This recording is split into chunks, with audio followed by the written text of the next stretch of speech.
आकिब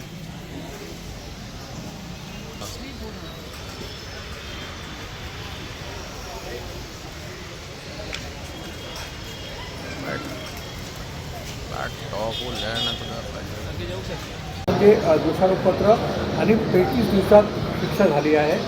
काय प्रकरण होतं आणि काय शिक्षा झाली? परिमंडळ 3 अंतर्गत खडकपाडा पोलीस स्टेशन या ठिकाणी मागच्या महिन्यात 3 जूनला आपल्यातल्या त्या गुन्ह्यातील जे फिर्यादी आहेत 469/2025 या गुन्ह्यातल्या फिर्यादीवरून त्या ठिकाणी BNS 74 329 3 प्रमाणे 3/6 रोजी गुन्हा दाखल करण्यात आला होता.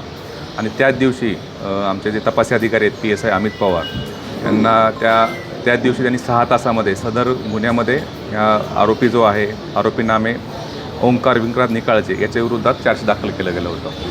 3 तारखेला चार्जशीट दाखल झाल्यानंतर मान्य कोर्टामध्ये JMC क्रमांक 3 श्रीमती संगीता शिंदे मॅडम यांच्या कोर्टामध्ये सरकारी PP आपले प्रकाश सपकाळ आणि आमचे कोर्ट कर्मचारी याच्या मदतीने सदरची ट्रायल ही 30 ते 35 दिवसामध्ये पूर्ण करण्यात आली. आणि दिनांक 8/7 रोजी म्हणजे आज त्या सदर गुन्ह्यामध्ये सदर आरोपीला BNS कायदा कलम अन्वये शिक्षा सुनावण्यात आलेली आहे.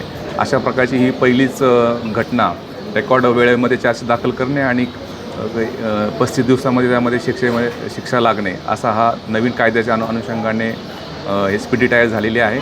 आणि त्याच्यामध्ये हे करत असताना ते सदर गुन्हा दाखल तारीख 3/6 आहे. त्यानंतर न्यायालयात दोषारोप जे दाखल केलं गेलं होतं ते 3/6 रोजी केलं गेलं होतं.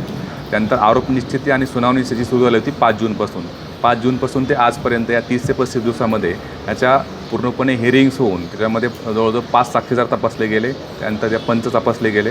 त्यानंतर जे IOची आमची साक्ष झाली आणि हे पूर्ण प्रोसेस फॉलो करून याच्यामध्ये डिजिटल एव्हिडन्स जो आहे CCTV फुटेज असेल त्यानंतर साक्ष्याचा वापर करण्यात आला.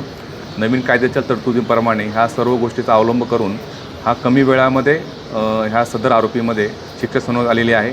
सदर याच्यामध्ये आमचे सिनियर PI वाघमोडे, आमचे कल्याणचे ACP कल्याणजी घेटे, नंतर PI क्राईम आमचे शिवले आणि आमचे सगळे कोर्ट कर्मचारी त्यामध्ये पोलीस हवालदार राजेंद्र ठोंबरे, सुनील नलवडे आणि तपासी अधिकारी अमित पवार यांनी अतिशय चांगली अशी कामगिरी केलेली आहे.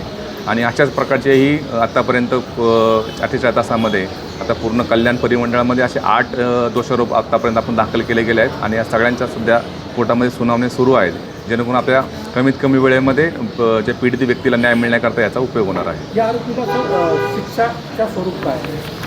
सदर आरोपीला दोन्ही कलमांतर्गत BNS 74 आणि 329 3 प्रमाणे या दोन्ही कलमामध्ये सदर आरोपीला हा दोषी त्यामध्ये त्याला ठरवलं गेलेलं आहे. आणि त्यात BNS 74 मध्ये त्याला 1 वर्ष सक्त कारावाची शिक्षा, त्यानंतर BNSS 329 3 मध्ये 1 महिना सक्त कारावाची शिक्षा, त्यानंतर 5,000 रुपये दंड.